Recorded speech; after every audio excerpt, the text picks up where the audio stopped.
Hi, my name is Ramona Stahl, and I am the mother of Brenna Cowarden, who works at Flock. So I'm going to read you a book today because I really like books. I particularly like picture books. And the reason I particularly like picture books is because when I was young, like maybe second or third grade, I really couldn't read very well. And my mom and dad were really worried because I was not learning how to read. And so they were like, what are we going to do so that Ramona can learn how to read? And so what they did was they bought me a membership in a book club. And every month I would get in the mail a hardback picture book. And it was really cool. And you know what? I have a brother and two sisters, and they didn't get any books, but I did. So it was very special. Anyway, so this was one of my books. So it's very old. And it's called Sam, Bangs, and Moonshine. And it's illustrated and written by Evaline Ness. And we're going to have to wait and see if this is Sam's, or this is Bangs, or this is Moonshine. Okay? So here's a picture. Let's see. There's a ship. And there's some bananas. Oops, there's the cat again. Okay, here we go. On a small island near a large arbor, there once lived a fisherman's little daughter named Samantha, but always called Sam, who had the reckless habit of lying. Not even the sailors home from the sea could tell stranger stories than Sam. Not even the ships in the arbor with the curious cargoes from giraffes to gerbils claimed more wonders than Sam did. Sam said her mother was a mermaid when everyone knew she was dead. Sam said she had a fierce lion at home and a baby kangaroo. Actually, what she really had was an old wise cat called Bangs. Okay, Sam even said that Bangs could talk if and when he wanted to. Sam said this, Sam said that. You could never believe what Sam said. Even Bangs yawned and shook his head when she said the ragged old rug on the doorstep was a chariot drawn by dragons. Early one morning, before Sam's father left in his fishing boat for the day, he hugged Sam hard and said, "Today, for a change, talk real, not moonshine. Moonshine spells trouble." Sam promised. But while she washed the dishes, made the beds, and swept the floor, she wondered what he meant. When she asked Bangs to explain real and moonshine, Bangs jumped on her shoulder and purred. Moonshine is flumadiddle. Real is the opposite. Sam decided that Bangs made no sense whatsoever. When the sun made a golden star on the cracked window, Sam knew it was time to expect Thomas. Thomas lived in a tall, grand house on the hill. Thomas had 2 cows, 25 sheep, a bicycle with a basket, and a jungle gym in the lawn. But most important of all, Thomas believed every word that Sam said. At the same time every day, Thomas rode his bicycle down the hill to Sam's house and begged to see her baby kangaroo. Every day, Sam told Thomas it had just stepped out. She said, and sent Thomas everywhere to find it. She sent him to the tallest trees where she said it was visiting owls, or perhaps it was up in the old windmill grinding corn for its evening meal.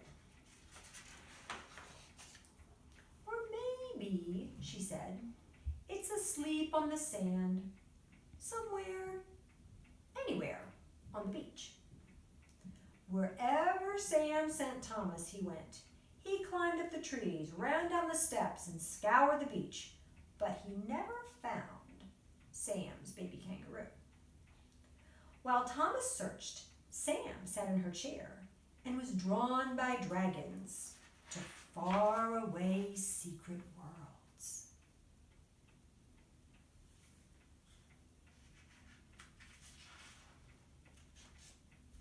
Today, when Thomas arrived, Sam said, "That baby kangaroo just got left to visit my mermaid mother. She lives in the cave behind Blue Rock." Sam watched Thomas race away on his bicycle over the narrow strand that stretched to a massive blue rock in the distance. Then she sat down in her chariot. Bangs came out of the house and sat down beside Sam. With his head turned in the direction of the diminishing Thomas, Bangs said, "When the tide comes up, it covers the road to Blue Rock. Tide rises early today." Sam looked at Bangs for a minute. Then she said, "Pardon me while I go to the moon." Bangs stood up. He stretched his front legs, then he stretched his back legs. Slowly, he stalked away from Sam toward Blue Rock. Suddenly, Sam had no desire to go to the moon, or any other place either. She just sat in her chariot and thought about Bangs and Thomas. She was so busy thinking that she was unaware of thick, muddy clouds that blocked out the sun. Nor did she hear the menacing rumble of thunder. She was almost knocked off the doorstep when a sudden gust of wind drove torrents of rain against her face. Sam leaped into the house and slammed the door. She went to the window to look at Blue Rock, but she could see nothing through the gray-ribbed curtain of rain. She wondered where Thomas was. She wondered where Bangs was. Sam stood there looking at nothing, trying to swallow the lump that rose in her throat.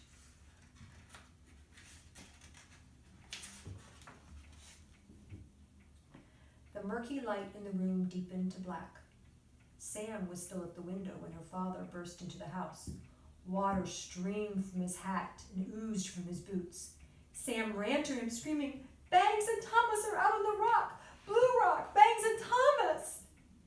As her father turned quickly and ran out the door, he ordered Sam to stay at home. "And pray the tide hasn't covered the rock," he yelled. When her father had gone, Sam sat down. She listened to the rain hammer on the roof. Then suddenly it stopped. Sam closed her eyes and mouth tight. She waited in the quiet room. It seemed to her that she waited forever. At last she heard her father's footsteps outside. She flung open the door and said one word, "Bangs?" Sam's father shook his head. "He was washed away," he said. "But I found Thomas on the rock. I brought him back in the boat. He's home now, safe in bed. Can you tell me how all this happened?" Sam started to explain, but sobs choked her. She cried so hard that it was a long time before her father understood everything. Finally, Sam's father said, "Go to bed now. But before you go to sleep, Sam, tell yourself the difference between real and moonshine."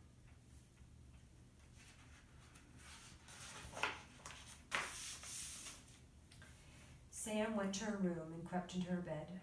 With her eyes wide open, she thought about real and moonshine.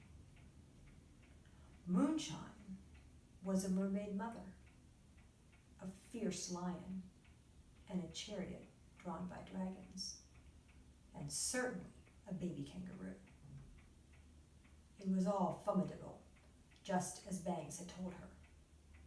Or had he told her? Wouldn't her father say that a cat's talking was Moonshine. Real was no mother at all. Real was her father and Bangs. And now there wasn't even Bangs. Tears welled up in Sam's eyes again. They ran down in her ears, making a scratching noise. Sam sat up and blew her nose. The scratching noise was not in her ears. It was at the window.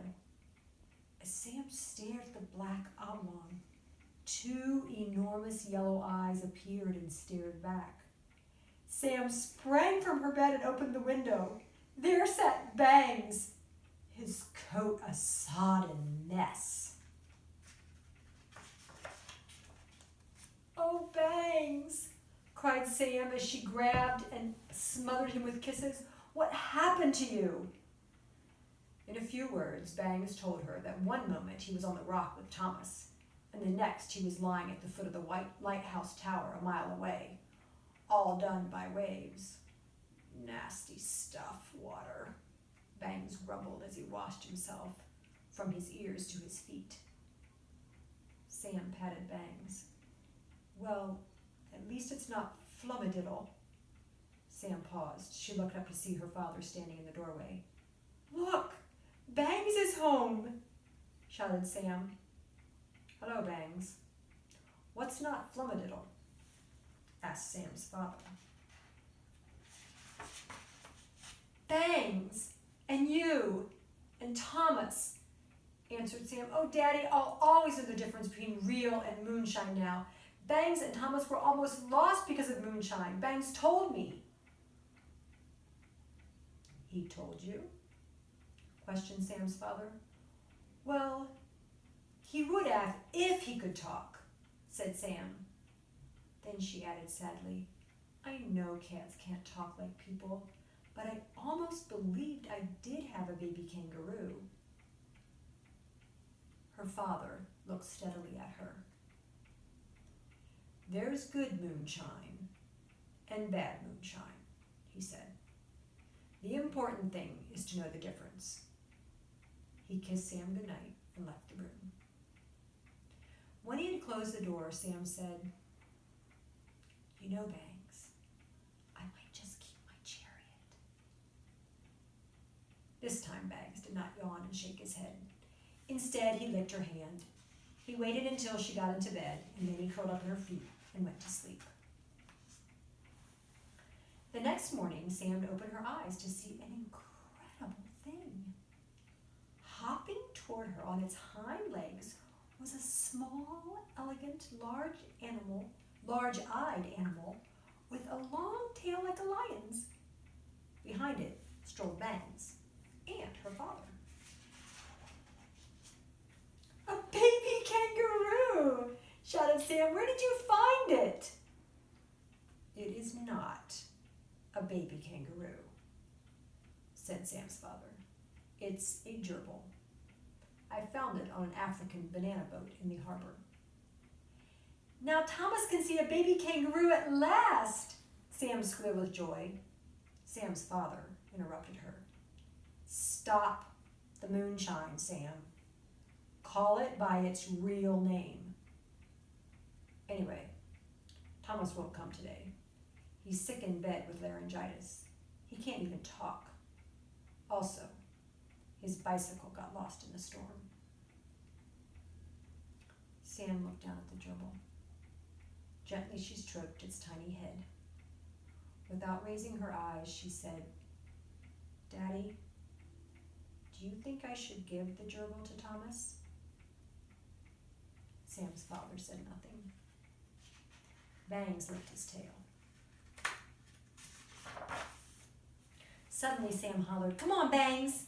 She jumped out of bed and slipped into her shoes. Then she grabbed her coat, she picked up the gerbil, and she ran from the house with Bangs at her heels. Sam did not stop running until she stood at the side of Thomas's bed.